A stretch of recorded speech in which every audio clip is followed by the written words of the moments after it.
ఈరోజు నరసరావుపేట పట్టణంలో 134వ జయంతి సందర్భంగా పల్నాడు జిల్లా కలెక్టర్ గౌరవ అరుణబాబు గారి ఆధ్వర్యంలో జరిగినటువంటి అంబేద్కర్ గారి జయంతి వేడుకల్లో మరి నరసరావుపేట పట్టణంలోని గడియార స్తంభం దగ్గర ఉన్నటువంటి బాబాసాహెబ్ అంబేద్కర్ గారి విగ్రహం దగ్గర నుండి కలెక్టర్ ఆఫీస్ వరకు కూడా జరిగినటువంటి ర్యాలీలో దళిత ప్రజా సంఘాల తరఫున మేమంతా కూడా పాల్గొనడం జరిగింది.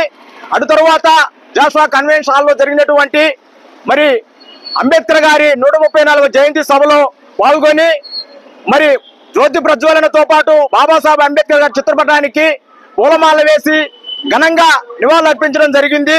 మరి ఈ యొక్క పల్నాడు జిల్లాకి మరి 2 కళ్ళు లాంటి వారు మన జిల్లా కలెక్టర్ గారు అనుబాబు గారు అయితే మరో కన్ను మరి డిఆర్ఓ గారు మురళీ గారు.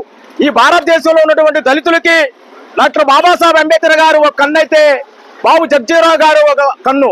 అందుకోసం అని చెప్పేసి భారతదేశంలో ఉన్న ప్రతి ఒక్కరు కూడా మహనీయుల యొక్క ఆశయాలను ఎప్పుడైతే కొనసాగిస్తారో మనిషి మరి మహనీయుడిగా తీర్చబడతారని చెప్పేసి ఈ సందర్భంగా నేను తెలియజేసుకుంటూ ఈ రోజు ఈ యొక్క కార్యక్రమంలో పాల్గొనడం మాకు చాలా ఆనందంగా ఉంది.